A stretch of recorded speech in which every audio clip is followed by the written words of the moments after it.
got so much motherfucking design on right now. Bring it down, bring it back, make it come out. I got 3 old thoughts, I'm the guap with it. Bitches on my line, and you know.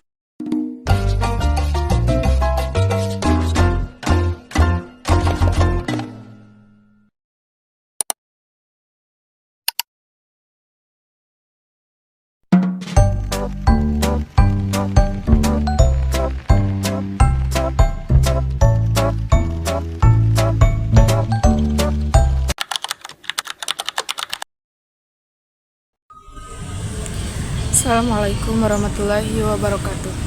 Alhamdulillahirobbilalamin. Segala puji hanya milik Allah Subhanahu wa Ta'ala yang telah memberikan kita nikmat iman, nikmat Islam, serta kesempatan untuk terus belajar memahami agamanya.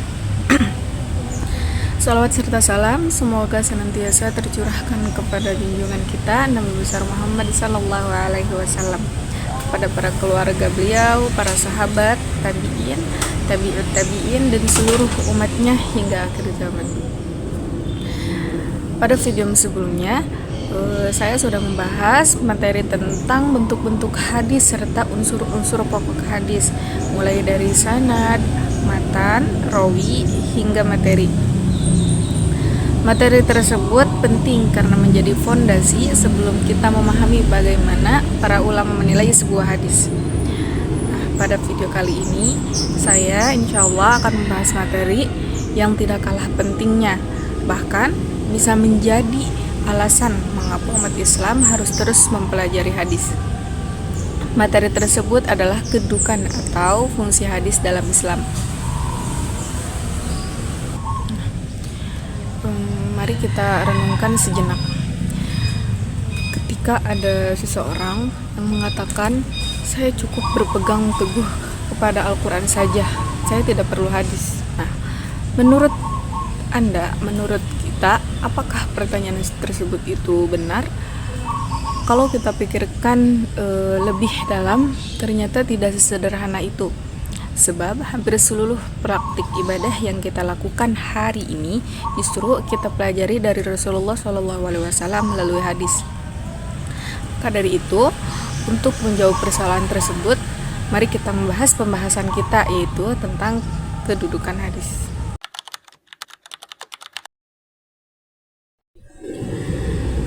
Dalam ajaran Islam, sumber hukum yang pertama tentu saja adalah Al-Quran. Tidak ada seorang muslim pun yang meragukan hal tersebut. Namun, setelah Al-Quran, para ulama itu sepakat bahwa sumber hukum yang kedua adalah as-sunnah atau hadis Rasulullah SAW. Mengapa bisa disebut demikian? Karena Rasulullah SAW bukan hanya bertugas menyampaikan Al-Quran saja, tetapi juga menjelaskan bagaimana Al-Quran itu diamalkan dalam kehidupan sehari-hari. Allah Subhanahu wa Ta'ala berfirman juga dalam surah An-Najm ayat 3 sampai ayat 4 yang berbunyi, wa ma yantiqu 'anil hawa in huwa illa wahyu yuha, yang artinya yaitu, dan tidaklah Muhammad berbicara menurut hawa nafsunya, apa yang diucapkannya itu tidak lain hanyalah wahyu yang diwahyukan kepadanya. Quran surat An-Najm ayat 3 sampai 4.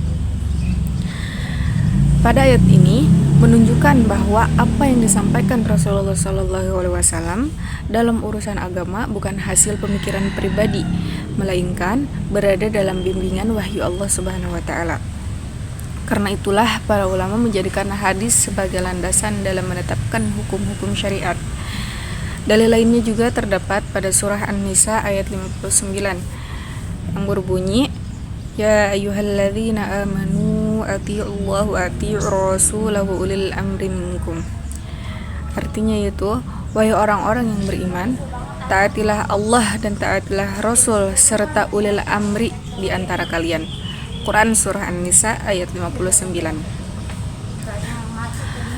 Satu hal yang menarik yaitu, Allah tidak hanya mengenati taatilah Allah dan Rasul, tetapi pada ayat tersebut Allah mengulang kata ati'u atau taatilah sebelum menyebut Rasul. Para ulama juga menjelaskan bahwa pengulangan tersebut menunjukkan bahwa menaati Rasulullah SAW merupakan kewajiban yang berdiri sendiri, bukan hanya sekedar mengikuti Al-Quran saja. Dengan kata lain juga, ketika Rasulullah SAW memerintahkan sesuatu yang sahih berasal dari beliau, maka kita juga wajib mengikutinya.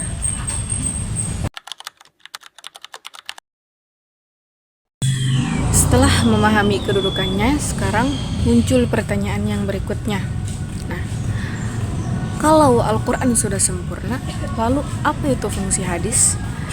Jawabannya yaitu hadis hadir sebagai penjelas Al-Quran. Fungsi yang pertama adalah menjelaskan ayat-ayat Al-Quran yang masih bersifat umum. Contoh paling mudah yaitu sholat. Allah berkali-kali memerintahkan sholat. Misalnya itu dalam surah Al-Baqarah ayat 43, wa aqimis sholata wa atuz zakah. Artinya, dirikanlah sholat dan tunaikanlah zakat. Namun, coba kita buka Al-Quran dari awal sampai akhir. Apakah ada ayat yang menjelaskan bahwa sholat subuh itu 2 rakaat? Apakah ada yang menjelaskan tata cara ruku, tata cara sujud, tasyahud, atau salam? Nah, semuanya tidak dijelaskan di dalam Al-Quran. Lalu, dari mana kita semua mengetahui semua itu? Jawabannya adalah dari Rasulullah SAW. Beliau bersabda, "Shallu kama ra'aitumuni usolli," yang artinya, salatlah kalian sebagaimana kalian melihat aku salat. Hadis riwayat Al-Bukhari. Maka seluruh tata cara sholat yang kita praktikkan hari ini bersumber dari hadis Rasulullah SAW. Begitu pula tata cara ibadah puasa, zakat, haji, bahkan adab sehari-hari.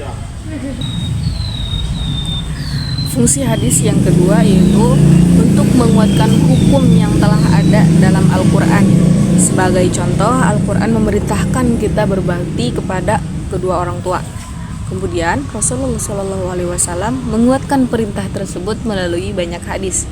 Salah satunya beliau bersabda, "Ridho ribbi fi ridhol walidi wa sakhatur ribbi fi sakhatil walidi." Artinya yaitu ridho Allah tergantung kepada ridho orang tua dan murka Allah bergantung kepada murka orang tua. Hadis riwayat At-Tirmizi. Hadis ini mempertegas betapa pentingnya berbakti kepada kedua orang tua. Fungsi yang ketiga yaitu merinci hukum yang masih bersifat global. Misalnya itu zakat. Al-Quran hanya memerintahkan umat Islam untuk menunaikan zakat. Namun, berapa hisab emas? Berapa kadar zakat perdagangan? Bagaimana zakat pertanian? Semua rincian tersebut dijelaskan oleh Rasulullah SAW melalui hadis-hadis beliau. Nah, hal yang sama juga berlaku pada ibadah haji. Yaitu Al-Quran hanya memerintahkan berhaji bagi yang mampu, sedangkan tata cara pelaksanaannya dijelaskan langsung oleh Rasulullah SAW. Beliau bersabda, "Khudu anni manasikum," yang artinya yaitu ambillah tata cara ibadah hajimu dariku. Hadis riwayat Muslim.